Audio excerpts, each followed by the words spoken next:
Then they end up on a military installation, and we get some silly stuff here with her ID. I mean, she says that the description on her ID is her having blonde hair, blue eyes, and she's 110 pounds. And she says, well, it's aspirational. And does Mindy want to be white? Well, it's pretty obvious, isn't it?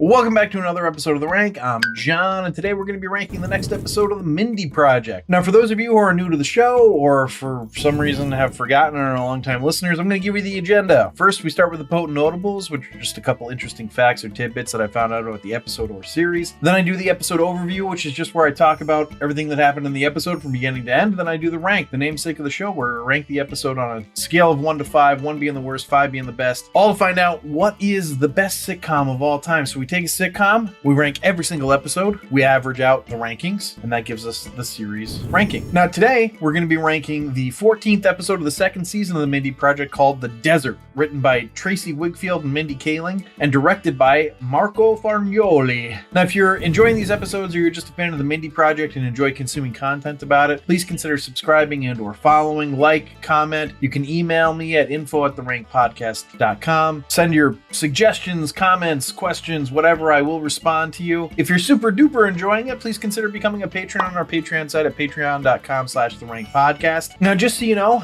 there will be spoilers ahead, but let's find out how it did. We'll start with the potent notables. Potent notables.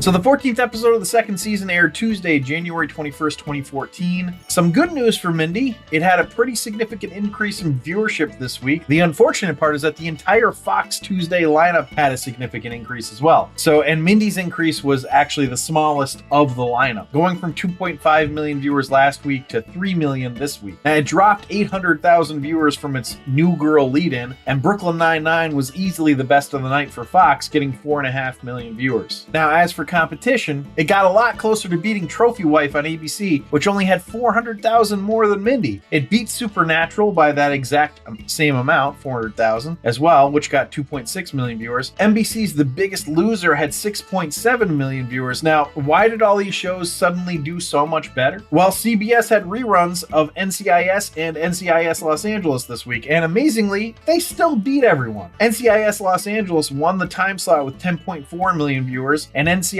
won the night with 14.2 with reruns. Also, part 2 of Klondike on the Discovery Channel also beat Mindy with 3.13 million viewers. But at least Mindy beat the haves and have-nots on the Oprah Winfrey Network this week. Go Mindy. All right, so I have one more potent notable, and Antonio is not going to like it. He's going to say it doesn't have anything to do with the episode. Boy, here we go. So here's what happened. There was a line in this episode where Beverly says that her husband came back from California with an Orson Welles Oscar. And that sent me down a little bit of a rabbit hole, just a small rabbit hole, and I thought it was interesting. When Orson made Citizen Kane, which is often, cited as the greatest film ever made, he was apparently an outsider among the Hollywood establishment. And they didn't like him, to the point that they booed and hissed when Citizen Kane nominations were announced during the ceremony, which is really weird and fucked up. Well, Citizen Kane did end up winning one award, and the statuette had to be delivered to him because he boycotted the Oscars. He still didn't give a shit. Nobody knew if he had it or not when he died. And when his widow died the next year, it was officially determined that it was lost. But then it showed up at an auction in 1994. Now, apparently 20 years earlier, Welles just gave it to a cinematographer that was working on one of his films, who then sold it to a company for $50,000. But wait, when Orson's daughter heard about this, she sued, and the court determined that Orson had given it to him as a prop, not as a gift or partial payment or whatever. Now, on top of this, 6 years earlier in 1988, Beatrice, Orson's daughter, had petitioned the Academy to give a replacement Oscar because the original was lost. The Academy did that. So Beatrice thought, I'll just sell the replacement, which, of course, the Academy tried to stop. The agreement that she signed with the Academy for the replacement Oscar forbade the sale of it. So she decided, well, I'll just sell the original. The Academy tried to stop that as well, asserting the same clause in the agreement, but she won. She eventually sold it to a California nonprofit. The nonprofit would eventually sell it at auction as well and net $861,542. Now, I know Antonio is all at this point super annoyed. Annoyed annoyed grunt, annoyed grunt. Because not only is this quote notable, not really about the Mindy Project, but it was also long.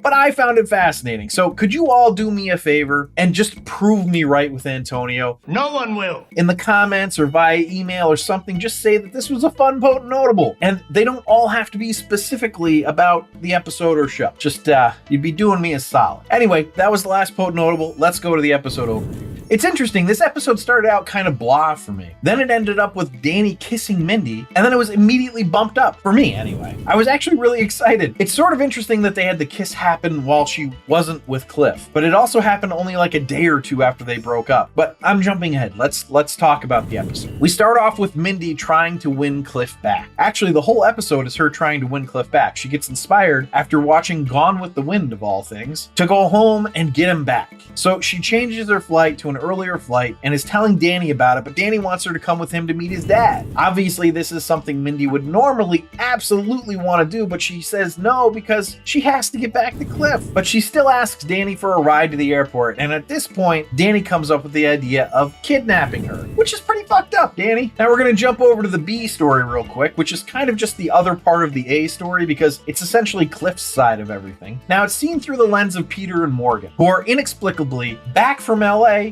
before anyone else. Peter, whose character was lovable and wanted to be part of the group really badly and wanted to be included, is now suddenly blaming Mindy for a mishap with Maria Menounos and doesn't want to have anything to do with Morgan or anyone else. Naturally, though, he's going to end up getting stuck in the bathroom with Morgan. And this is where Cliff is going to join the B story and therefore kind of merge the A and B stories. They're going to hear Cliff singing Jewel and crying through the vent in the bathroom. But back to Mindy and Danny is going to meet his younger half-sister, Danny 2.0. You'd think his brother Richie would have warned or at the very least told Danny that they had another sibling. Either way, this halts Danny's plan to punch his dad. Mindy and him end up staying and eating, and Mindy has to change her flight, which she's able to do. However, when Mindy goes to leave for her flight, Danny is still clearly working through things and wanders off into the desert while drinking beer. Of course, this is going to end up requiring Mindy to end up coming back and getting him when he eventually gets lost and she misses another flight. Then they end up on a military installation and we get some silly stuff here with her ID. I mean, she says that the description on her ID is her having blonde hair, blue eyes, and she's 110 pounds. And she says, well, it's aspirational. And does Mindy want to be white? Well, it's pretty obvious, isn't it? That felt like really sad to me, actually. Anyway, it culminates in Danny calling his dad to come get him. Meanwhile, Morgan and Peter invite Cliff out on a guy's night because they believe that Mindy has dumped him. But when they find out that Cliff actually dumped her, they're pretty pissed at him. Peter's like, I was there. Nothing happened. You screwed up. This night out is going to set Cliff on the path of trying to fix the mistake he made in breaking up with her. So this seems destined for a happy ending, right? Because Mindy wants to get back together with Cliff. Cliff now wants to get back together with Mindy. Not so fast, because Mindy is going to have Danny help her write a letter to Cliff based on the advice of Danny 2.0, actually. It's a nice letter that she sends to Cliff, only to end up kissing Danny at the back of the plane. Well, I should say Danny kissing her. This will obviously make things messy, but it was exciting. And that's how the episode ends. So let's find out how it ranked.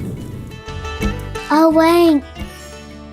The rank is where I rank the episode based on 5 categories: story, acting, dialogue, episode coherence, and character relatability. I rank it on a scale of 1 to 5, 1 being the worst, 5 being the best. And then I have a laugh counter where I tally up the amount of times the episode made me laugh. 1 point per laugh out loud gets added to the score, and that goes to our total ranking. But before I dive into the rankings, I just want to remind you, if you're enjoying the episode, please leave a like down below. It really does help us out. You know, the little thumbs up. Anyway, the story is the first category, which I gave a 5. It's the story of a son's reconciliation with a father, the hopeful reconciliation of a relationship, and ultimately the burgeoning love between two people that we want to see make it. The story's great. Let's go to acting, which I also gave a 5. I actually thought this was one of the best acted episodes of the series, which is awesome because it needed to be. You could make the argument that the B story side of things throws it off a little bit, but I actually think that it all worked really well as a counterbalance to the A story's seriousness. So let's go to dialogue, which I give a 4.25. It was funny as usual, but not as funny as it's been. Of course, I enjoyed the content, but I also wanted a little more from Danny in this. I think we had a good moment for him to say something more meaningful about his dad. Why does Danny 2.0 get the dad I wanted? You know, something like that. But still, good as always. So let's go to episode coherence, which I gave a 2. Why does Mindy need a ride from Danny from the hotel, but doesn't need one from Danny's father's place to the airport? Why were Morgan and Peter back before everyone else? Why does Mindy's ID have Silverado on it? There's a lot of small things here that just don't really add up or make sense. Like, I get the joke about Silverado, but why would that be on her ID? Does she have a fake ID and she would show said fake ID to military police? Also, there's the issue of Peter suddenly not wanting to be involved in anyone's life. That's a really abrupt about face for him, which doesn't cohere with the rest of his arc. Also, really, Richie never told Danny that they had another sibling? Anyway, those are all the questions that are the reason for the low score. So let's go to character relatability, which I give a 4.75. Everyone was really relatable. I think the only thing that makes it so it's not a 5 is Peter's sudden turn to being a dick to everyone. I'm not saying it's not relatable, but it's just so unlike his character that it becomes unrelatable. Everything else was excellent. All right, so that leads us to the laugh counter. Now, we've had mostly good scores except for episode coherence, so it should end up in the top 3 tiers based on a decent laugh counter, and I got 15, which is a decent laugh counter. So that puts the grand total up to a 36 for this episode of the Mindy Project, and that puts the episode into the Holy Grail. Now, as for the series average, it goes to a 35.4, moving it just that little bit further into the Holy Grail. So thanks for listening and or watching. If you'd like to see a list of our episode and series rankings, you can do that on our website at therankedpodcast.com. Remember to subscribe, review, and comment. Please consider supporting us on our Patreon site at patreon.com/therankedpodcast, where you get access to all of our archived episodes. And if you liked the episode, please leave a like down below. It really does help us out, but I will leave you with this. Why did Stallone like this episode best? Because it ended on a real cliffhanger. What you're about to see may disturb you. Because his name's Cliff. Because his name's Cliff. Because his name is Cliff. You see, that's the joke.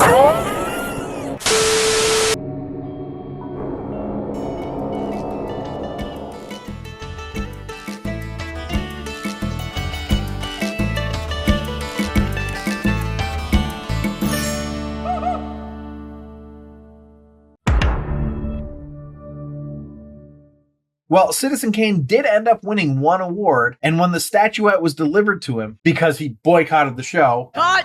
Well, Citizen Kane did. Cut! Well, Citizen Kane did end up winning one. Cut! Take 3. Well, Citizen Kane did end up winning one award. We're gonna be here a while.